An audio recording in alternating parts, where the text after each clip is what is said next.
நண்பர்களே, நீங்கள் மேனிஃபெஸ்டேஷன் செய்து கொண்டிருக்கிறீர்கள், அஃபர்மேஷன்ஸ் சொல்லிக் கொண்டிருக்கிறீர்கள், யூனிவர்ஸிடம் கேட்கிறீர்கள். ஆனால் பணம் குறைந்து கொண்டே போகிறது, உறவுகள் உடைந்து கொண்டே போகின்றன, வாழ்க்கை இன்று இல்லை, ஒருபோதும் இல்லை என்று சொல்லுவது போல் இருக்கிறது. இப்போது ஒரு நேர்மையான கேள்வி: எல்லாம் தவறாக நடக்கும்போது மேனிஃபெஸ்டேஷன் உண்மையில் வேலை செய்கிறதா? இல்லையென்றால் இது வெறும் சமூக ஊடக வலையா? இங்கேதான் பெரும்பாலான மக்கள் மிகப்பெரிய தவறு செய்கிறார்கள். ஏனென்றால் மேனிஃபெஸ்டேஷன் வெளியில் இருந்து அல்ல, உள்ளே இருந்துதான் உடைகிறது. இந்த வீடியோவில் புத்தர் 200-500 ஆண்டுகளுக்கு முன்பு கூறிய அந்த ஞானத்தை நான் உங்களுக்குச் சொல்லப் போகிறேன்.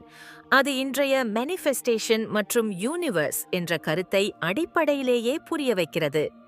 இறுதியில் ஒரு திருப்பம் வரும். சிலர் எல்லாவற்றையும் இழந்த பிறகும் எப்படி எல்லாவற்றையும் பெற்றுக்கொள்கிறார்கள் என்பதை நீங்கள் புரிந்து கொள்வீர்கள். வீடியோவை ஸ்கிப் செய்யாதீர்கள். இது உங்கள் வாழ்க்கையின் திசையை மாற்றக்கூடும். மேனிஃபெஸ்டேஷன் செய்வது பற்றிய உங்கள் எண்ணமே முழுமையாக மாறக்கூடும். வாழ்க்கை தலைகீழாக ஓடும்போது முதலில் உடைவது சூழ்நிலை அல்ல, மனிதனின் உள்ளமே முதலில் உடைகிறது. வெளியே எல்லாம் பின்னர்தான் கெட்டுப்போகிறது. உள்ளே முதலில் குழப்பம் உருவாகிறது. திடீரென்று நிலம் சரிந்து போகும் போல இருக்கும். கட்டுப்பாடு கையிலிருந்து வழிந்து போகும் போல இருக்கும். மனம் தொடர்ந்து ஒரே கேள்வியை கேட்கும்: இப்போ என்ன ஆகும்? எல்லாம் தவறாக நடக்கும்போது முதலில் என்ன நடக்கிறது? பயம். அது சாதாரண பயம் இல்ல, தூக்கத்தை பறிக்கும் பயம். காலை எழுந்தவுடன் மார்பில் கனமாக உட்காரும் பயம். இழப்பின் பயம். எங்காவது எல்லாம் இழந்து விடுவேனா? எதிர்காலத்தின் பயம். முன்னாலே என்ன இருக்கும், இப்போ என்ன ஆகும் என்ற பயம். இந்த கேள்விதான் மிகவும் ஆபத்தானது. ஏனென்றால் அதற்கு நம்மிடம் பதில் இல்லை. அங்கேயிலிருந்தே மனிதனின் நிலை வித்தியாசமாக மாறுகிறது. வெளியே நம்மை வலுவானவர்களாக காட்டிக்கொள்ள முயல்கிறோம், ஆனால் உள்ளே உடைந்து கொண்டிருக்கிறோம். வெளியே எல்லாம் சரி என்று சொல்கிறோம், ஆனால் உள்ளே மனம் எதுவுமே சரியில்லை என்று சொல்லிக் கொண்டிருக்கும். இதுதான் பெரும்பாலான மக்கள் சிக்கிக்கொள்ளும் இடம். இங்கிருந்துதான் அவர்களுடைய மேனிஃபெஸ்டேஷன் கெட்டுப்போக ஆரம்பிக்கிறது. இப்போது நேர்மையாக சிந்தியுங்கள். நீங்கள் பயத்தில் இருக்கும்போது என்ன செய்கிறீர்கள்? யூனிவர்ஸிடம் பிரார்த்தனை செய்கிறீர்கள், அஃபர்மேஷன்ஸ் சொல்லுகிறீர்கள், விஷன் போர்டு பார்க்கிறீர்கள். ஆனால் எந்த எனர்ஜியிலிருந்து இதை செய்கிறீர்கள்? பயத்தின் எனர்ஜி, தேவையின் எனர்ஜி, அவசர நிலையின் எனர்ஜி. நாம் யூனிவர்ஸிடம் எனக்கு பாசிட்டிவ் கொடு என்று சொல்கிறோம், ஆனால் உள்ளே ரெட் அலர்ட் ஒலித்துக்கொண்டே இருக்கும். மனம் தொடர்ந்து மோசமான சாத்தியங்களை ஓடவிடும். இது நடக்கவில்லை என்றால், அவன் போய்விட்டால், நான் தோல்வி அடைந்தால் என்று. இந்த உள்ளேயுள்ள சத்தம்தான் நீங்கள் யூனிவர்ஸுக்கு அனுப்பும் உண்மையான சிக்னல். இப்போது ஒரு சற்று அசௌகரியமான கேள்வி வருகிறது. நீங்கள் உங்களையே நம்ப முடியாத நிலையில் இருந்தால் யூனிவர்ஸ் ஏன் உங்களை நம்ப வேண்டும்? நீங்கள் உங்களை நிலையற்றவராக உணரும்போது யூனிவர்ஸ் எப்படி உங்களுக்கு நிலைத்தன்மையை கொடுக்கும்? இந்த கேள்வி கடினமாக தோன்றலாம், ஆனால் இதுதான் உண்மை. யூனிவர்ஸ் உங்கள் வார்த்தைகளை கேட்பதில்லை, அது உங்கள் நிலையை வாசிக்கிறது, உங்கள் அதிர்வை வாசிக்கிறது, உங்கள் உணர்ச்சி நிலையை வாசிக்கிறது. உள்ளே பயம் அமர்ந்திருக்கும் போது வெளியே எவ்வளவு பாசிட்டிவ் பேசினாலும் சிக்னல் பயம்தான். இங்கேதான் பெரும்பாலானவர்கள் தவறு செய்கிறார்கள். அவர்கள் பயத்தை அடக்கிடலாம், புறக்கணிக்கலாம், பாசிட்டிவ் யோசித்து முன்னே செல்லலாம் என்று நினைக்கிறார்கள். ஆனால் பயத்தை அடக்குவது தீர்வு அல்ல. பயத்தை புறக்கணிப்பது என்றால் உள்ளே ஒரு டைம் பாம் வைத்துக் கொள்வது. அது எப்போது வெடிக்கும் என்று உங்களுக்கே தெரியாது. இங்கிருந்துதான் புத்தரின் முதல் சத்தியம் தொடங்குகிறது. இங்கிருந்துதான் பெரும்பாலானவர்கள் புத்தரை தவறாக புரிந்து கொள்கிறார்கள். புத்தர் எப்போதும் சந்தோஷமாக இரு என்று சொல்லவில்லை, நெகட்டிவ் யோசிக்காதே என்றும் சொல்லவில்லை. புத்தர் முதலில் சொன்னது துக்கம் உள்ளது என்பதுதான். இது கேட்க கொஞ்சம் கனமாக இருக்கும். ஆனால் யாராவது உனக்கு வலி இருக்கிறது என்பதை நான் பார்க்கிறேன் என்று சொன்னால் உள்ளே ஒரு சிறிய நிம்மதி கிடைக்கிறது அல்லவா? அதைத்தான் புத்தர் செய்தார். ஓடாதே, ஏற்றுக்கொள், போலி பாசிட்டிவ் ஆகாதே என்று அவர் சொன்னார். வாழ்க்கை தலைகீழாக ஓடும்போது மிக முக்கியமான விஷயம் உண்மையை சொல்லுவது. ஆமாம், நான் பயத்தில் இருக்கிறேன். ஆமாம், என்ன நடக்கும் என்று தெரியவில்லை. ஆமாம், எனக்கு வலி இருக்கிறது என்று உங்களுக்கே சொல்லிக் கொள்வது. அந்த நிமிடத்தில் நீங்கள் போராடுவதை நிறுத்துகிறீர்கள். போராட்டம் நின்றவுடன் எனர்ஜி மாறத் தொடங்குகிறது. பயத்தின் மிக ஆபத்தான வடிவம் அது வருவது அல்ல, அதிலிருந்து நாம் ஓடுவதுதான். நாம் வலுவானவர்கள் என்று நடிப்பது, ஆனால் உள்ளே குலுங்கிக் கொண்டிருப்பது. இந்த நடிப்புதான் நம்மை உள்ளே காலியாக மாற்றுகிறது. ஒரு அறைக்குள் நுழையும்போது தீ எரிந்து கொண்டிருந்தால் நீங்கள் கண்களை மூடி எல்லாம் சரி என்று சொல்வீர்களா? இல்லை. முதலில் இங்கே தீ இருக்கிறது. ஒரு அறைக்குள் நுழையும் போது தீ எரிந்து கொண்டிருந்தால் நீங்கள் கண்களை மூடி எல்லாம் சரி என்று சொல்வீர்களா? இல்லை. முதலில் இங்கே தீ இருக்கிறது என்று ஏற்றுக்கொள்வீர்கள். அப்போதுதான் வெளியேற வழி தேட முடியும். வாழ்க்கையும் அதே மாதிரிதான். எல்லாம் தவறாக நடக்கும்போது முதலில் ஏதோ தவறு நடக்கிறது என்று ஏற்றுக்கொள்வதே முதல் படி. இது வீக்னஸ் இல்ல, இது அவேர்னஸ். அவேர்னஸ் இல்லாமல் எந்த மேனிஃபெஸ்டேஷனும் வேலை செய்யாது. இங்கே ஒரு முக்கியமான விஷயத்தை புரிந்து கொள்ளுங்கள். பயம் என்றால் நீங்கள் பலவீனமானவர் என்று அர்த்தமில்லை. பயம் என்றால் நீங்கள் மனிதன் என்று அர்த்தம். புத்தரின் முழு போதனையும் மனிதனை மனிதனாக ஏற்றுக்கொள்வதிலிருந்தே தொடங்குகிறது. போலியான தேவதையாக அல்ல. நீங்கள் உங்கள் பயத்துடன் எவ்வளவு அதிகமாக போராடுகிறீர்களோ அது அவ்வளவு அதிகமாக வளர்கிறது. ஆனால் ஒரு நாள் அதை குற்றம் சொல்லாமல், ஓடாமல், அமைதியாக பார்த்துக் கொண்டிருக்கும் போது அதன் பிடி தளரத் தொடங்குகிறது. இதில்தான் உண்மையான உற்சாகம் இருக்கிறது. பெரும்பாலானவர்கள் என்ன நினைக்கிறார்கள் என்றால், எல்லாம் தவறாக நடக்கும்போது நல்லது எதுவும் நடக்காது என்று. ஆனால் உண்மை என்னவென்றால், எல்லாம் தவறாக நடக்கும்போதுதான் மிக பெரிய மாற்றம் தொடங்குகிறது. அந்த மாற்றம் வெளியில் தெரியாது, அது உள்ளே நடக்கும். இது உங்கள் பழைய அடையாளமுடையவும் நிலை, உங்கள் பழைய கட்டுப்பாடு உடையவும் நிலை. மனிதன் கட்டுப்பாட்டை விட்டுவிட வேண்டிய நிலையில் வந்தால் யூனிவர்ஸ் அங்கேதான் தலையிடுகிறது. இந்த நிலையிலும் நீங்கள் உங்கள் பயத்தை அடக்கிக் கொண்டே போலி பாசிட்டிவிட்டி காட்டிக்கொண்டே இருந்தால் இந்த வாய்ப்பை இழக்கலாம். ஏனென்றால் ஒவ்வொரு உடைவும் மாற்றமாக மாறாது. சில உடைவுகள் உடைவாகவே முடிந்துவிடும். அதனால் இந்த பயத்தை புரிந்து கொள்ள வேண்டும், உணர வேண்டும், அதிலிருந்து ஓடக்கூடாது. இதுதான் முதல் படி. அதற்கு பிறகு என்ன நடக்கும் என்பதை பெரும்பாலானவர்கள் கற்றுக்கொள்ளவே மாட்டார்கள். அதனால்தான் 90% மக்கள் இங்கேயே சிக்கிக்கொள்கிறார்கள். ஏனென்றால் அடுத்த படி எளிதல்ல. அது உங்கள் ஈகோவை காயப்படுத்தும், உங்கள் அட்டாச்மெண்டை சவால் செய்யும். அங்கிருந்துதான் உண்மையான விளையாட்டு தொடங்குகிறது. புத்தர் ஒரு மிகவும் நேரடியான ஆபத்தான விஷயத்தை சொன்னார். வாழ்க்கையில் துக்கம் உள்ளது, அலங்காரம் இல்லை, சர்க்கரை பூசல் இல்லை, நேரடி உண்மை. இதில்தான் பெரும்பாலானவர்கள் அசௌகரியமாக உணர்கிறார்கள். இன்றைய ஸ்பிரிச்சுவல் உலகம் என்ன சொல்லிக் கொடுக்கிறது? நெகட்டிவ் யோசிக்காதே, எப்போதும் பாசிட்டிவாக இரு, ஹை வைப்ரேஷனில் இரு. இப்போது சிந்தியுங்கள். பாசிட்டிவ் யோசிப்பதால் மட்டும் எல்லாம் சரியாகிவிடுமானால் இன்றைய உலகில் யாருக்கும் ஏன் ஆன்சைட்டி இருக்கும்? யாருக்கும் ஏன் டிப்ரெஷன் இருக்கும்? யாருக்கும் ஏன் தனிமை உணர்வு இருக்கும்? உண்மை என்னவென்றால் நாம் துக்கத்துக்கு பயப்படுகிறோம். துக்கத்தை ஏற்றுக்கொண்டால் நாம் பலவீனமாக தெரிந்து விடுவோம் என்று நினைக்கிறோம். யூனிவர்ஸ் நமக்கு மேலும் துக்கம் கொடுத்துவிடும் என்று பயப்படுகிறோம். அதனால் நாம் என்ன செய்கிறோம்? துக்கத்தை புறக்கணிக்கிறோம். அதன் மேல் போலி சிரிப்பை ஒட்டிக்கொள்கிறோம். எல்லாம் சரி என்று சொல்கிறோம். ஆனால் உள்ளே எல்லாம் சிதறி கிடக்கிறது. ஆனால் புத்தர் இந்த முழு விளையாட்டையே புரட்டி போட்டார். அவர் சொன்னார், துக்கத்தை பாருங்கள், துக்கத்தை புரிந்து கொள்ளுங்கள், துக்கத்தை ஏற்றுக்கொள்ளுங்கள். கேட்க எளிதாக இருக்கும், ஆனால் இதுதான் மிக கடினமான விஷயம். ஏற்றுக்கொள்வது என்றால் உங்கள் மாயையை உடைப்பது.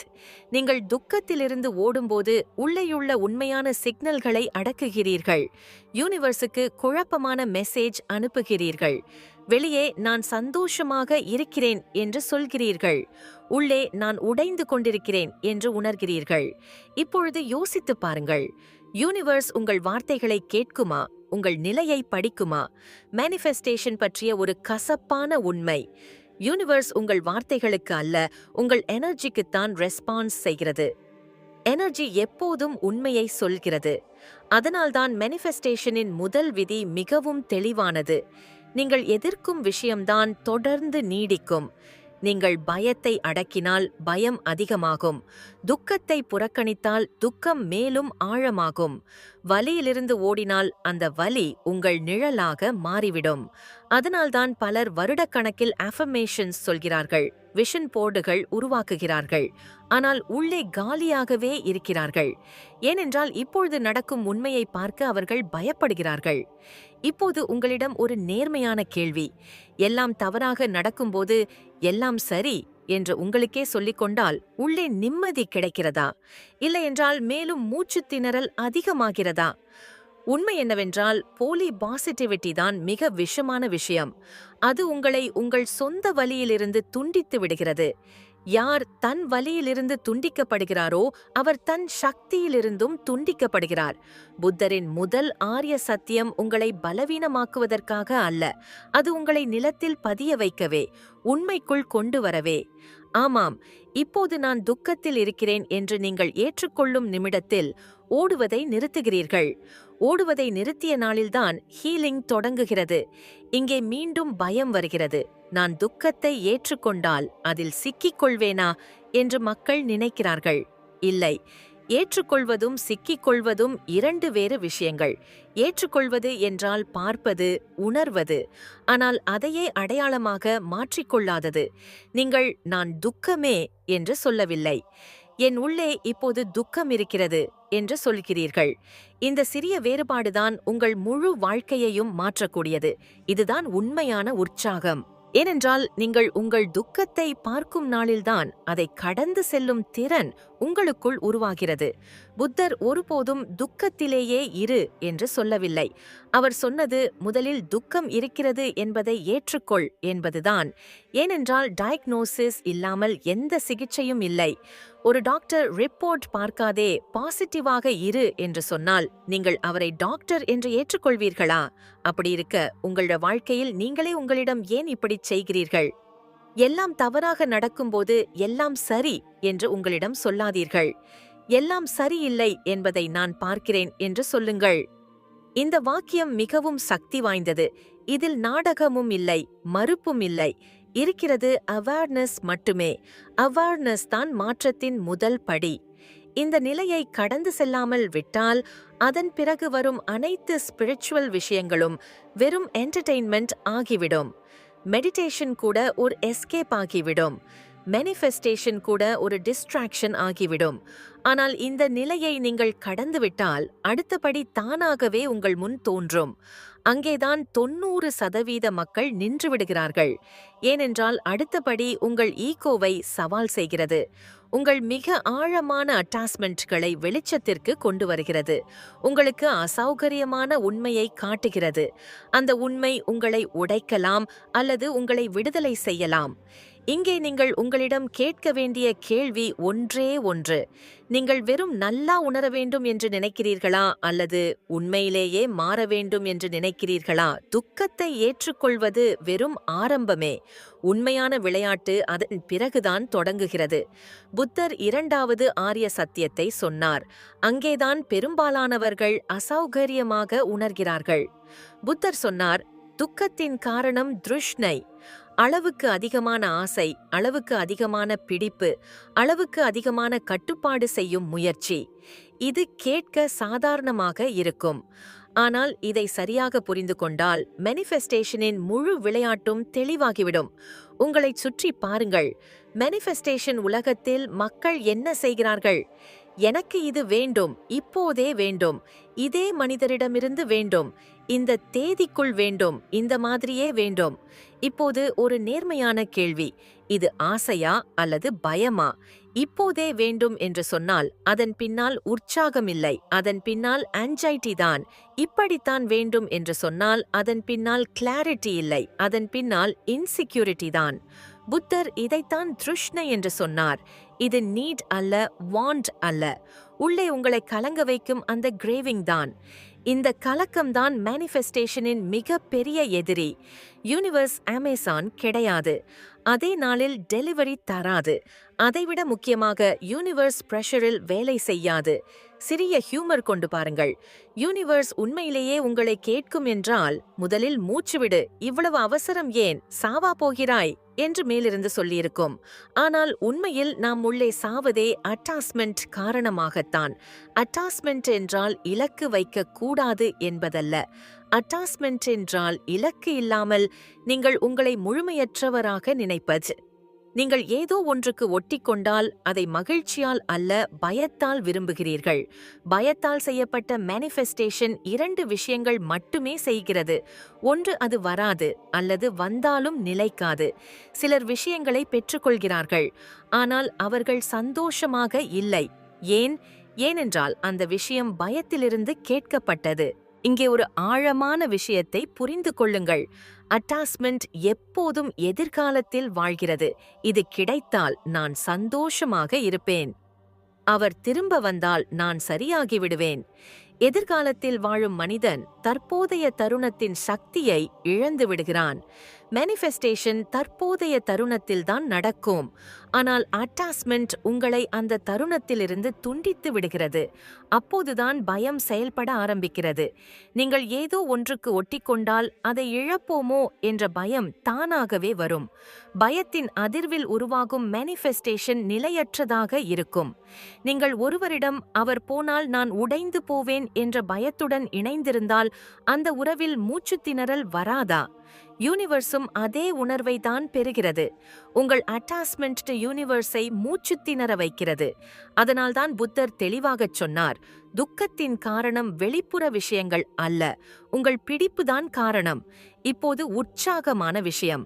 அட்டாச்மெண்டை விட்டுவிடுவது என்றால் எல்லாவற்றையும் விட்டுவிட்டு மலைக்கு போவது அல்ல, எதையும் விரும்பாதே என்பதும் அல்ல. அட்டாச்மெண்டை விட்டுவிடுவது என்றால் அவுட்கமின் மீது கட்டுப்பாட்டை விடுவது. இலக்கை வையுங்கள், இன்டென்ஷனை வையுங்கள், ஆக்ஷன் எடுங்கள். ஆனால் இப்படித்தான் ஆக வேண்டும், இல்லையென்றால் நான் அழிந்து விடுவேன் என்ற பிடிவாதத்தை விடுங்கள். அவுட்கமின் மீது கட்டுப்பாட்டை விட்டவுடனே முதன்முறையாக உங்கள் உள்ளே அமைதி வரும். அந்த அமைதி போனஸ் அல்ல, அது யூனிவர்ஸுக்கு செல்லும் மிக தெளிவான சிக்னல். இந்த நிலையை நீங்கள் புரிந்து கொள்ளவில்லை என்றால் வாழ்நாள் முழுவதும் மேனிஃபெஸ்டேஷனை துரத்தி கொண்டே இருப்பீர்கள். அஃபர்மேஷன்ஸை மாற்றிக்கொண்டே இருப்பீர்கள். டெக்னிக்ஸை மாற்றிக்கொண்டே இருப்பீர்கள். குருக்களை மாற்றிக்கொண்டே இருப்பீர்கள். ஆனால் ரிசல்ட் அதேதான் இருக்கும். ஏனென்றால் பிரச்சனை டெக்னிக்கலி இல்லை, பிரச்சனை உங்கள் அட்டாச்மெண்டில் இருக்கிறது. இப்போது உங்களிடம் நீங்களே கேளுங்கள், நீங்கள் விரும்பும் விஷயத்தை மகிழ்ச்சியோடு விரும்புகிறீர்களா அல்லது பயத்தோடு விரும்புகிறீர்களா? இது கிடைத்தால் நல்லா இருக்கும் என்று நினைக்கிறீங்களா அல்லது இது கிடைக்கல என்றால் எல்லாம் முடிந்துவிடும் என்று நினைக்கிறீங்களா? இரண்டாவது பதில்தான் உண்மை என்றால் நீங்கள் திருஷ்ணையில் சிக்கியிருக்கிறீர்கள். திருஷ்ணை எவ்வளவு ஆழமாக இருக்கிறதோ துக்கமும் அவ்வளவு உறுதியாக இருக்கும். இப்போது ஒரு அசௌகரியமான உண்மை, யூனிவர்ஸ் நீங்கள் ஒட்டிக்கொண்டிருக்கும் விஷயத்தை தராது. யூனிவர்ஸ் நீங்கள் நிலைத்திருக்கக்கூடிய விஷயத்தை தான் தரும். நிலைத்தன்மை டிட்டாச்மெண்டில் இருந்து வருகிறது. டிட்டாச்மெண்ட் என்றால் அலட்சியம் அல்ல. டிட்டாச்மெண்ட் என்றால் நான் சந்தோஷமாக இருக்கிறேன் ஆனால் சார்ந்திருக்கவில்லை, நான் விரும்புகிறேன் ஆனால் அவசரமாக இல்லை. இந்த நிலைக்கு நீங்கள் வந்த நாளில்தான் விஷயங்கள் தானாக நகர ஆரம்பிக்கும். ஆனால் இப்போது பெரிய கேள்வி, அட்டாச்மெண்டை விட்டுவிட்டால் உண்மையிலேயே துக்கம் முடிவுக்கு வருமா? இல்லையென்றால் இது ஒரு தற்காலிக நிம்மதியா? இங்கேதான் பெரும்பாலானவர்கள் நின்றுவிடுகிறார்கள். ஏனென்றால் அடுத்த உண்மை இன்னும் ஆழமானது. அது உங்கள் முழு அடையாளத்தையே சவால் செய்யும். அதே உண்மைதான் நீங்கள் வெறும் சமாளிப்பீர்களா அல்லது உண்மையாகவே விடுதலை பெறுவீர்களா என்பதை தீர்மானிக்கிறது. புத்தர் 3வது ஆரிய சத்தியத்தை சொன்னார். அங்கேதான் பெரும்பாலான மக்களின் முழு சிந்தனையும் குலுங்குகிறது. புத்தர் சொன்னார், குக்கம்பே ஜின்பிமேதன்ஸ், துக்கத்தின் முடிவு சாத்தியம். இது சுவரில் ஒட்டும் ஒரு இன்ஸ்பிரேஷனல் கோட் அல்ல. சில நிமிடம் நல்லா உணர வைக்கும் ஒரு மோட்டிவேஷனல் லைன் அல்ல. இது ஒரு உள்ளார்ந்த அறிவியல், ஒரு உள் செயல்முறை. இதை புரிந்து கொண்டால் வாழ்க்கையை பார்க்கும் விதமே மாறிவிடும். இதுவரை நாம் என்ன நினைத்தோம் என்றால், துக்கம் வாழ்க்கையின் ஒரு பகுதி, சகிக்க வேண்டியது, காலத்தோடு சரியாகிவிடும். ஆனால் புத்தர் இங்கே ஒரு படி முன்னே செல்கிறார். துக்கம் ஒரு நிரந்தர நிலையில்லை, அது ஒரு நிலைமையே. ஒவ்வொரு நிலைக்கும் முடிவு சாத்தியமே. இங்கே பயம் வருகிறது. நான் துக்கத்தை விட்டுவிட்டால் நான் யார் ஆகிவிடுவேன் என்று மக்கள் நினைக்கிறார்கள். ஏனென்றால் பலர் தங்கள் வலியிலிருந்தே தங்கள் அடையாளத்தை உருவாக்கிக் கொள்கிறார்கள். என்னோட வாழ்க்கையில் எப்போதும் தவறுதான் நடக்கும், என் வாழ்க்கை இப்படித்தான். இது எல்லாம் அடையாளமாக மாறிவிடுகிறது. அந்த அடையாளத்தை விட்டுவிடுவது ஈகோக்கு மிக கடினமான வேலை. நீங்கள் அட்டாச்மெண்ட்டை விட்டுவிடும்போது உள்ளே ஒரு காலி தன்மை உருவாகும். அந்த காலி தன்மை பெரும்பாலானவர்களை பயமுறுத்தும். ஏனென்றால் நாம் காலி தன்மையை இழப்பாக நினைக்கிறோம். ஏதோ பறிக்கப்பட்டுவிட்டது, ஏதோ குறைவாக இருக்கிறது என்று உணர்கிறோம். ஆனால் இங்கே உற்சாகமான விஷயம், இந்த காலி தன்மைதான் மேனிஃபெஸ்டேஷனின் மிக சக்தி வாய்ந்த புலம். யூனிவர்ஸ் வேலை செய்வது அங்கேதான். யூனிவர்ஸ் நிரம்பிய அறைக்குள் வராது, அது காலியான இடத்தை நிரப்ப விரும்புகிறது. நீங்கள் அவசர நிலையை விட்டுவிடும்போது, பிடிப்பை விட்டுவிடும்போது உள்ளே இடம் உருவாகிறது. இடம் இருக்கும் இடத்தில் இயக்கம் வரும், இயக்கம் வரும் இடத்தில் மாற்றம் வரும். ஆனால் நாம் இதற்கே எதிராக செய்கிறோம். பயம், எதிர்பார்ப்பு, புகார்கள் என்று உள்ளே நிரம்பி விடுகிறோம். அப்போ யூனிவர்ஸுக்கு வேலை செய்ய இடமே இருக்காது. இப்போது ஒரு காட்சி நினைச்சு பாருங்கள். நீங்கள் கையை இறுக்கமாக மூடி வைத்து ஏதோ கேட்கிறீர்கள். அந்த மூடிய கையில யாராவது ஏதாவது வைக்க முடியுமா? முடியாது. முதலில் கையை திறக்க வேண்டும். அட்டாச்மெண்ட்டை விடுவது அதுதான். அங்கேதான் பயம் தூண்டப்படுகிறது. கை திறந்தால் கீழே விழுந்துவிடுமோ, தொலைந்து விடுமோ, எதுவுமே வரவில்லையோ என்று தோன்றும். ஆனால் இந்த ரிஸ்க் தான் மாற்றத்தின் விலை. நீங்கள் அவசரப்படாத போது நீங்கள் மேக்னெட்டிக் ஆகி விடுகிறீர்கள். அவசரம் தள்ளிவிடும். அமைதியான நம்பிக்கை ஈர்க்கும். இது ஒரு தத்துவம் மட்டும் அல்ல, இது தினசரி வாழ்க்கையிலேயே தெரியும். நீங்கள் இயல்பாகவே அமைதியாக, நிலைநிறுத்தமாக, ஒட்டிக்கொள்ளாமல், ஆனால் இருப்போடு இருக்கும் மனிதரிடம் ஈர்க்கப்படுவீர்கள். யூனிவர்ஸும் அதே போல பதிலளிக்கிறது. நினைவில் வையுங்கள், உள்ளார்ந்த அமைதி ஒரு பரிசு அல்ல, அது ஒரு சிக்னல். பலர் எல்லாம் சரியாகிவிட்டால் அமைதி வரும் என்று நினைக்கிறார்கள். புத்தர் சொல்கிறார், அமைதி வந்த பிறகுதான் எல்லாம் சரியாக ஆரம்பிக்கும். இந்த வரிசை தலைகீழானது. இதை புரியாதவர் எப்போதும் துரத்திக் கொண்டே இருப்பார். அமைதியை ஒரு நிபந்தனையாக மாற்றாதீர்கள். அமைதியை அடித்தளமாக மாற்றுங்கள். நீங்கள் உள்ளார்ந்த அமைதியை ஒரு இறுதி இலக்காக மட்டும் வைத்தால் அதை ஒருபோதும் அடைய முடியாது. ஏனென்றால் அதை அடைய நீங்கள் மீண்டும் முயற்சி செய்கிறீர்கள். மீண்டும் பிடிப்பு வருகிறது. உள்ளார்ந்த அமைதி முயற்சியால் வராது, எதிர்ப்பை விட்டுவிடுவதால் வரும். நீங்கள் ஏதாவது ஒன்றுடன் போராடுவதை நிறுத்தும்போது அமைதி வருகிறது. ஒரு உணர்ச்சியை மாற்ற முயற்சியை நிறுத்தும்போது தெளிவு வருகிறது. தெளிவு வந்தவுடன் சிக்னல் மாறுகிறது. கவனியுங்கள், நீங்கள் அதிகமாக முயற்சி செய்தால் விஷயங்கள் நடக்காது. ஆனால் விட்டுவிட்டால் திடீரென்று நடக்கும். மக்கள் இதை கோயின்சிடென்ஸ் என்று சொல்லுவார்கள். புத்தர் இதை சயின்ஸ் என்று சொல்லுவார். ஏனென்றால் அந்த நேரத்தில் உங்கள் எனர்ஜி திறந்திருக்கும். நீங்கள் அனுமதிக்கிறீர்கள். அனுமதிப்பதே மிக பெரிய சக்தி. இங்கே ஒரு ஆழமான பயம் இருக்கிறது. நான் அனுமதிக்க ஆரம்பித்தால் பாசிவ் ஆகிவிடுவேனா, சோம்பேறியாகிவிடுவேனா என்று மக்கள் நினைக்கிறார்கள். இல்லை, அட்டாச்மெண்ட்டை விடுவது என்றால் ஆக்ஷனை விடுவது அல்ல. ஆக்ஷன் எடுத்த பிறகு சரண்டர் செய்வதுதான். உங்கள் வேலை செய்யுங்கள், முழு நேர்மையுடன் செய்யுங்கள். ஆனால் அதன் பிறகு ரிசல்ட்டை பிடித்து கொண்டிருக்காதீர்கள். இந்த சரண்டர் தான் உங்களை லைட்டாக மாற்றுகிறது. லைட்டானவர்கள் தான் உயரமாக பறக்க முடியும். உங்களுக்குள் உள்ளார்ந்த அமைதி வந்தவுடன் நீங்கள் விஷயங்களை ஈர்க்க மாட்டீர்கள். விஷயங்கள் உங்களை தேடி வரும். ஏனென்றால் நீங்கள் இனிமேல் துரத்தவில்லை, துரத்தாதவன்தான் பிடிக்கிறான். ஆனால் இப்பொழுது பெரிய கேள்வி, இந்த அமைதிக்கு எப்படி வருவது? சொல்லுவது எளிது, விடு, ஏற்று, டிட்டாச் ஆகு. ஆனால் நடைமுறையில் எப்படி?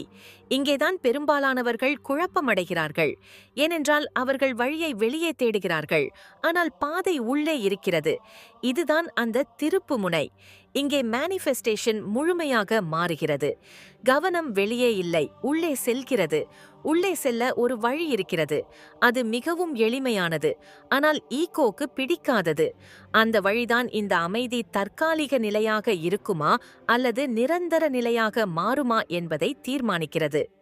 இங்கேதான் மேனிஃபெஸ்டேஷனின் உண்மையான மாற்றம் தொடங்குகிறது. புத்தரின் 4வது ஆரிய சத்தியம் வந்தவுடன் முழு அமைப்பும் தெளிவாகிறது. இங்கே எந்த ரகசியமும் இல்லை, எந்த மாயையும் இல்லை.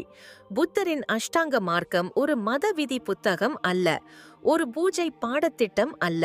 இது ஒரு நடைமுறை ஒத்திசைவு முறை. உங்கள் உள்ளே மாறும்படி செய்யும் ஒரு அமைப்பு. உள்ளே மாறினால் வெளியே தானாக மாறும். ஆனால் பிரச்சனை என்னவென்றால், இதை கேட்டவுடனே பெரும்பாலானவர்கள் மூடிக்கொள்கிறார்கள். இது பழைய கால விஷயம். இன்றைய மேனிஃபெஸ்டேஷன், இன்றைய யூனிவர்ஸ், இன்றைய பிரச்சனைகளுக்கு இதெல்லாம் என்ன சம்பந்தம் என்று நினைக்கிறார்கள். இதுதான் மிகப்பெரிய தவறு. இன்று மக்கள் லா ஆஃப் அட்ராக்ஷன் என்று சொல்வதை புத்தர் 2500 ஆண்டுகளுக்கு முன்பே அலைன்மெண்ட் என்று சொல்லிவிட்டார். சரி யோசனை, சரி நோக்கம், சரி செயல். இந்த 3 வார்த்தைகள் எளிமையாக தோன்றும். ஆனால் உண்மையிலேயே இதை வாழ்ந்தால் உங்கள் முழு வாழ்க்கை பாதையும் மாறிவிடும். இப்போது கவனமாக புரிந்து கொள்ளுங்கள். உங்கள் யோசனை குழப்பமாக இருந்தால் உங்கள் உணர்ச்சியும் நிலையற்றதாக இருக்கும். ஒரு நாள் மிக அதிக உற்சாகம், மறுநாள் மிக அதிக பயம். நிலையற்ற உணர்ச்சி என்றால் நிலையற்ற சிக்னல். யூனிவர்ஸ் நிலையற்ற தன்மையை பரிசலிக்காது. உங்கள் யோசனை தெளிவாக, நிலை நிறுத்தமாக, உண்மையை அடிப்படையாக கொண்டதாக இருக்கும்போது உணர்ச்சிகள் தானாக அமைதியாகிவிடும். நீங்கள் அதிகமாக ரியாக்ட் செய்ய மாட்டீர்கள். சின்ன விஷயங்கள் உங்களை குலைக்காது. அங்கிருந்துதான் உண்மையான சக்தி தொடங்குகிறது. உணர்ச்சிகள் ஸ்டெபிள் ஆனவுடன் உங்கள் அதிர்வு மாறுகிறது. இனிமேல் நீங்கள் பேனிக்கில் இருந்து செயல்படவில்லை, தெளிவிலிருந்து செயல்படுகிறீர்கள். நீங்கள் லெக்ஸிலிருந்து அல்ல, பிரசன்ஸிலிருந்து வாழ்கிறீர்கள். அப்படியென்றால் யூனிவர்ஸின் பதிலும் தானாகவே மாறிவிடுகிறது. இதில் நம்பிக்கை பற்றிய விஷயம் எதுவும் இல்லை. இது காரணம் மற்றும் விளைவுதான். இங்கே ஒரு பய தூண்டுதலை புரிந்து கொள்ளுங்கள். பலர் என்ன நினைக்கிறார்கள் என்றால், நான் அதிகமாக யோசிப்பதை நிறுத்திவிட்டால், அதிகமாக விரும்புவதை விட்டுவிட்டால், அதிகமாக கட்டுப்பாட்டை விட்டுவிட்டால் நான் பின்தங்கி விடுவேன், உலகம் என்னை மிதித்துவிடும். ஆனால் உண்மை இதற்கு முற்றிலும் எதிர்மாறானது. உள்ளே இருந்து ஒத்திசைவு கொண்ட மனிதன்தான் வெளியே சக்தி வாய்ந்தவன். உள்ளே தெளிவாக இருக்கும் மனிதன்தான் வெளியே குழப்பத்திலும் சரியான முடிவெடுக்க முடியும். மேனிஃபெஸ்டேஷன் முதலில் வெளியே மாறுவதில்லை, அது முதலில் உள்ளே மாறுகிறது. இந்த வரி கேட்க நல்லதாக இருக்கிறது என்பதற்காக அல்ல. இது ஒரு கடுமையான உண்மை. உள்ளே பற்றாக்குறை உணர்வு இருந்தால் வெளியே புதிய பணத்தை கொண்டு வர முடியாது. உள்ளே இன்செக்யூரிட்டி இருந்தால் வெளியே அன்பை கொண்டு வர முடியாது. உள்ளே போராட்டம் நடந்து கொண்டிருந்தால் வெளியே அமைதியை கொண்டு வர முடியாது. அஷ்டாங்க மார்க்கத்தின் ஒவ்வொரு பகுதிகளும் உங்களை உள்ளே இருந்து சரி செய்கின்றன. சரியான சிந்தனை என்றால் எப்போதும் பாசிட்டிவாக இருக்க வேண்டும் என்பதல்ல. அதற்கு அர்த்தம் சரியான பார்வை. விஷயங்களை பயம் காட்டுவது போல அல்ல, அவை இருக்கிறது போல பார்ப்பது. சரியான நோக்கம் என்றால் வெறும் நல்லதை விரும்புவது அல்ல. உங்கள் ஆசை எங்கிருந்து வருகிறது என்பதுதான் முக்கியம். பயத்திலிருந்து வருகிறதா, தெளிவிலிருந்து வருகிறதா, ஈகோவிலிருந்து வருகிறதா, புரிதலிலிருந்து வருகிறதா? சரியான செயல் என்றால் வெறும் ஆக்ஷன் அல்ல, அது ஒத்திசைந்த ஆக்ஷன். நீங்கள் உங்களோடு போராடாமல் செய்யும் செயல். இந்த 3ம் ஒத்திசைந்தவுடன் தனியாக மேனிஃபெஸ்டேஷன் டெக்னிக்ஸ் தேவைப்படாது. உங்கள் முழு வாழ்க்கையே ஒரு டெக்னிக்காக மாறிவிடும். இப்போது உற்சாகமான விஷயம், நீங்கள் இந்த ஒத்திசைவில வந்தவுடன் திடீரென்று விஷயங்கள் நடக்க ஆரம்பிக்கும். சரியான மனிதர்கள் கிடைப்பார்கள், சரியான வாய்ப்புகள் வரும், சரியான நேரத்தில கதவுகள் திறக்கும். மக்கள் உனக்கு லக் இருக்கிறது என்று சொல்வார்கள். இல்லை, அது லக் அல்ல, அது ஒத்திசைவு. நீங்கள் இதை பாதி பாதியாக பின்பற்றினால் அது வேலை செய்யாது. சிந்தனையை மட்டும் மாற்றி பழைய செயல்களையே தொடர்ந்தால் உள்ளே முரண்பாடு இருக்கும். ஆக்ஷனை மாற்றி நோக்கத்தை இன்னும் பயத்திலேயே வைத்தால் சோர்வு வரும். முழு அமைப்பும் ஒன்றாகவே நகர வேண்டும். இப்போது உங்களிடம் நீங்களே கேளுங்கள். நீங்கள் மேனிஃபெஸ்ட் செய்யும் விஷயம் உங்கள் மதிப்புகளோடு ஒத்திசைந்ததா அல்லது வெறும் ஒப்பீட்டிலிருந்து வந்த ஆசையா? பலர் உண்மையில் தேவையில்லாத விஷயங்களை விரும்புகிறார்கள், மற்றவர்களிடம் இருப்பதால் மட்டும். பின்னர் மேனிஃபெஸ்டேஷன் வேலை செய்யவில்லை என்று சொல்கிறார்கள். மேனிஃபெஸ்டேஷன் வேலை செய்கிறது, ஆனால் ஒத்திசைவு இல்லை என்றால் அது எதிர்ப்பு கொடுக்கிறது. அஷ்டாங்க மார்க்கம் உங்களுக்கு உள்ளே இருந்து முழுமையாக எப்படி மாறுவது என்பதை கற்றுக் கொடுக்கிறது. முழுமையானவன்தான் ஈர்க்கிறான். இப்போது ஒரு அசௌகரியமான உண்மை, நீங்கள் உள்ளே இருந்து ஒத்திசைந்தவுடன் சில விஷயங்கள் தானாகவே விலகிவிடும். சில மனிதர்கள் தூரமாகி விடுவார்கள். சில ஆசைகள் மங்கிவிடும். அங்கேதான் மக்கள் பயப்படுகிறார்கள். நான் பின்தங்குகிறேன் என்று நினைக்கிறார்கள். ஆனால் உண்மையில் நீங்கள் தேவையற்ற குழப்பங்களை விட்டுவிடுகிறீர்கள். யூனிவர்ஸ் தெளிவை விரும்புகிறது. தெளிவு வந்தவுடன் வேகம் அதிகரிக்கிறது. விஷயங்கள் வேகமாக மாறுகின்றன. ஆனால் அந்த மாற்றம் குழப்பமானது அல்ல, அது நிலைநிறுத்தமானது. இப்போது கடைசி பகுதியை கவனமாக கேளுங்கள். இங்கே ஒரு நுணுக்கமான வலை இருக்கிறது. மக்கள் அஷ்டாங்க மார்க்கத்தையும் ஒரு சாதனையாக மாற்றிக்கொள்கிறார்கள்.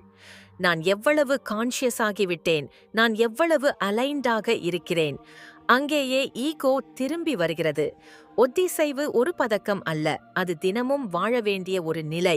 மேனிஃபெஸ்டேஷன் என்பது தனியான ஒரு செயல்முறை அல்ல, அது உங்கள் இருப்பு முறையின் இயல்பான விளைவு என்பதை நீங்கள் புரிந்து கொள்ளும் நாளில் போராட்டம் முடிவடைய ஆரம்பிக்கும். அங்கேதான் வாழ்க்கையுடன் சண்டை போடுவது நிற்கிறது. வாழ்க்கை உங்களோடு சேர்ந்து நடக்க ஆரம்பிக்கிறது.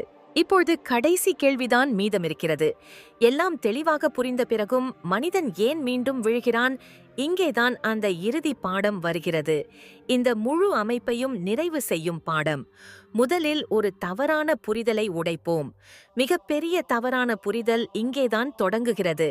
பாசிட்டிவாக இருப்பது என்றால் எந்த நிலையிலும் சிரித்துக்கொண்டே இருக்க வேண்டும் என்று மக்கள் நினைக்கிறார்கள். உள்ளே புயல் நடந்து கொண்டிருந்தாலும் வெளியே நான் சரி என்று காட்ட வேண்டும் என்று நினைக்கிறார்கள். இந்த போலி சிரிப்புதான் மெதுவாக மனிதனை உள்ளே காலியாக மாற்றுகிறது. பாசிட்டிவாக இருப்பது என்றால் வலியை மறுப்பது அல்ல. பாசிட்டிவாக இருப்பது என்றால் பயத்தை அடக்குவது அல்ல. பாசிட்டிவாக இருப்பதன் உண்மையான அர்த்தம் உண்மையோடு இருப்பது, ஆனால் அதில் மூழ்கிவிடாமல் இருப்பது. கவனமாக கேளுங்கள். இந்த வரி மிகவும் பயனுள்ளதாக இருக்கும். நிகழ்வை முழுமையாக உணருங்கள், ஆனால் அதில் சிக்கிக்கொள்ளாதீர்கள். வலி வந்தால் வரட்டும், பயம் வந்தால் பார்க்கட்டும், பதட்டம் வந்தால் உணரட்டும். ஆனால் ஒரு தவறு செய்யாதீர்கள். அதை உங்கள் அடையாளமாக மாற்றிக்கொள்ளாதீர்கள். இங்கேதான் 90% மக்கள் தோல்வியடைகிறார்கள். வலி வந்தால் நான் இப்படித்தான் என்று சொல்கிறார்கள். பயம் வந்தால் நான் பலவீனமானவன் என்று சொல்கிறார்கள். தோல்வி வந்தால் என் விதியே மோசம் என்று சொல்கிறார்கள். அங்கேயிலிருந்துதான் உண்மையான துன்பம் தொடங்குகிறது. கவனியுங்கள், வலி வேறு, துன்பம் வேறு. வலி வருவது இயல்பானது. துன்பம் தொடங்குவது அந்த வலியோடு உங்களை இணைத்துக் கொள்ளும்போதுதான். இங்கே ஒரு பய தூண்டுதலை புரிந்து கொள்ளுங்கள். நீங்கள் உங்கள் பயத்தை உங்கள் அடையாளமாக மாற்றிக்கொண்டால் ஒவ்வொரு முடிவையும் பயத்திலிருந்து எடுப்பீர்கள். ஒவ்வொரு தேர்வும் பயத்திலேயே இருக்கும். பயத்திலிருந்து எடுத்த ஒவ்வொரு அடியும் உங்களை மேலும் பயத்துக்கே கொண்டு போகும். ஆனால் இங்கே ஒரு உற்சாகமான விஷயம் இருக்கிறது. நீங்கள் உங்கள் எண்ணங்கள் அல்ல, நீங்கள் உங்கள் உணர்ச்சிகள் அல்ல. இது கேட்க எளிமையாக இருக்கும், ஆனால் இதை உண்மையில் புரிந்து கொள்வது ஒரு பெரிய விழிப்புணர்வு. எண்ணங்கள் வருகின்றன, போகின்றன. உணர்ச்சிகள் எழுகின்றன, குறைகின்றன. ஆனால் இவை எல்லாவற்றையும் கவனித்துக் கொண்டிருப்பவன்தான் நீங்கள். நீங்கள் கவனிப்பதை கற்றுக்கொள்ளும் நாளில்தான் ரியாக்ஷனிலிருந்து வெளியே வருகிறீர்கள். இப்போது ஒரு நடைமுறை உதாரணம். உங்களுக்கு கோபம் வருகிறது என்று வைத்துக்கொள்வோம். பழைய முறை என்ன? நான் ரொம்ப கோபமானவன், எனக்கு கட்டுப்பாடு இல்லை. புதிய முறை என்ன? என் உள்ளே இப்பொழுது கோபம் எழுகிறது. இவ்வளவுதான் வித்தியாசம். ஆனால் இந்த வித்தியாசம் உங்களை அடிமையிலிருந்து பார்வையாளராக மாற்றுகிறது. பார்வையாளர் ஒருபோதும் சிக்கிக்கொள்ள மாட்டான். நெகட்டிவ் நேரத்தில் பாசிட்டிவாக இருப்பதன் உண்மையான அர்த்தம் இதுதான். நீங்கள் புயலுக்குள் நிற்கலாம், ஆனால் நீங்களே புயலாக மாறக்கூடாது. நீங்கள் இதை கற்றுக்கொள்ளவில்லை என்றால் ஒவ்வொரு கடினமான காலமும் உங்களை பின்னோக்கி இழுக்கும். ஒவ்வொரு செட்பேக்கும் உங்களை அடையாளச் சிக்கலில் தள்ளும். ஆனால் இதை நீங்கள் கற்றுக்கொண்டால் ஒவ்வொரு கடினமான காலமும் உங்களை மேலும் வலிமையாக்கிக் கொண்டே போகும். இப்போது ஒரு அசௌகரியமான உண்மை. பாசிட்டிவ் திங்கிங் தவறாக பயன்படுத்தப்பட்டுள்ளது. மக்கள் அதை ஒரு எஸ்கேப்பாக மாற்றிவிட்டார்கள். யோசிக்காதே, உணராதே, பாசிட்டிவாக இரு. இது ஸ்பிரிச்சுவல் பைபாசிங். இது ஹீலிங் அல்ல, அவாய்டன்ஸ். புத்தர் ஒருபோதும் நெகட்டிவ் உணர்ச்சிகள் தவறு என்று சொல்லவில்லை. அவர் சொன்னது அட்டாச்மெண்ட் தான் தவறு. உணர்ச்சிகள் வருவது பிரச்சனை அல்ல, அந்த உணர்ச்சிகளில் மூழ்கி போவது தான் பிரச்சனை. இந்த வித்தியாசத்தை நீங்கள் புரிந்து கொள்ள வேண்டும். நீங்கள் உணர்ச்சிகளை கவனிக்கும்போது அதிலிருந்து கற்றுக்கொள்ள முடியும். ஆனால் நீங்கள் அந்த உணர்ச்சியாகவே மாறிவிட்டால் அதிலிருந்து துன்பப்படுவீர்கள். நீங்கள் விக்டிம் மோடிலிருந்து வெளியே வந்தால்தான் மேனிஃபெஸ்டேஷன் தானாக நடக்கிறது. விக்டிம் மோடில் நீங்கள் யூனிவர்ஸிடம் கேட்கிறீர்கள். ஆப்சர்வர் மோடில் நீங்கள் யூனிவர்ஸோடு சேர்ந்து ஓடுகிறீர்கள். யூனிவர்ஸ் ஃப்ளோவுக்கே பதிலளிக்கிறது. இப்போது ஒரு உற்சாகமான விஷயம், நீங்கள் உணர்ச்சிகளை எந்த தீர்ப்பும் இல்லாமல் கவனிக்க ஆரம்பித்தால் அவை தானாகவே லேசாக ஆரம்பிக்கும். ஏனென்றால் உணர்ச்சிகளுக்கு தேவை கவனம்தான், எதிர்ப்பு அல்ல. நீங்கள் அவற்றை எவ்வளவு அடக்குகிறீர்களோ அவை அவ்வளவு சத்தமாக கத்தும். நீங்கள் அவற்றை எவ்வளவு அனுமதிக்கிறீர்களோ அவை அவ்வளவு அமைதியாகும். இது உள்ளார்ந்த வேதியியல். உள்ளே அமைதி வரத் தொடங்கும் நாளில்தான் மேனிஃபெஸ்டேஷன் போராட்டத்திலிருந்து வெளியே வருகிறது. அதற்கு தனியாக எஃபர்ட் செய்ய வேண்டியதில்லை, அதிக அஃபர்மேஷன்ஸ் சொல்ல வேண்டியதில்லை, யாரையும் கன்வின்ஸ் செய்ய வேண்டியதில்லை. உங்கள் நிலைதான் உங்கள் சக்தியாக மாறுகிறது. ஆனால் இங்கே ஒரு கடைசி பயம் வருகிறது.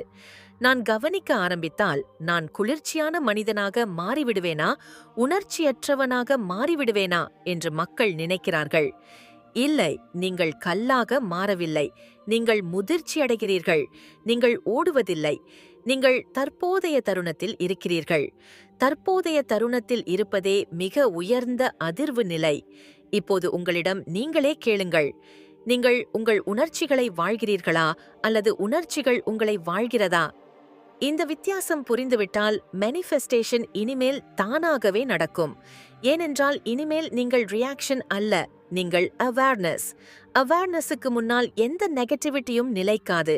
இப்போது கடைசி கேள்வியை உங்களிடம் நேர்மையாக கேளுங்கள். எல்லாம் கிடைத்தாலும் பணம், பெயர், உறவு, வெற்றி, மரியாதை, உள்ளே அமைதி இல்லை என்றால் அது உண்மையான வெற்றியா? இல்லை என்றால் அழகாக தெரியும் ஒரு கூண்டா, அதற்குள் நீங்கள் உங்களையே பூட்டி வைத்திருக்கிறீர்கள். பெரும்பாலான மக்கள் அந்த கூண்டில்தான் வாழ்கிறார்கள். வெளியே எல்லாம் சரியாக தெரிகிறது. உள்ளே பதட்டம், பயம், ஒரு விசித்திரமான காலித்தன்மை. அதிசயம் என்னவென்றால் அந்த காலித்தன்மையை நிரப்ப மேலும் மேலும் மேனிஃபெஸ்டேஷன் செய்ய ஆரம்பிக்கிறார்கள். வெளியில் எவ்வளவு தேடுகிறார்களோ உள்ளே அவ்வளவு தூரமாகி விடுகிறார்கள். புத்தரின் மிகப்பெரிய ரகசியம் இதுதான். அது மிகவும் எளிமையானது, ஆனால் ஈகோக்கு பிடிக்காது. புத்தர் சொன்னார், யாருக்கு அமைதி கிடைக்கிறதோ யூனிவர்ஸ் அவரை பின்தொடர ஆரம்பிக்கும். ஏனென்றால் இப்போது அந்த மனிதன் கேட்கவில்லை, அவன் ஈர்க்கிறான். இப்போது அவன் துரத்தவில்லை, அவன் அனுமதிக்கிறான். இங்கேதான் மேனிஃபெஸ்டேஷனின் முழு அர்த்தமும் மாறுகிறது. இனி மேனிஃபெஸ்டேஷன் ஒரு டெக்னிக் அல்ல, ஒரு மெத்தட் அல்ல. மேனிஃபெஸ்டேஷன் உங்கள் நிலையாக மாறுகிறது. இப்பொழுது பயமுள்ள விஷயத்தை புரிந்து கொள்ளுங்கள். நீங்கள் அமைதியை தேர்வு செய்யும் போது பல விஷயங்கள் விலகும், சில ஆசைகள் குறையும், சில மனிதர்கள் தூரமாகுவார்கள், சில கனவுகள் மங்கிப் போகும். அப்போது ஈகோ கத்தும், நீ என்ன செய்கிறாய், நீ பின்னோக்கி போகிறாய்.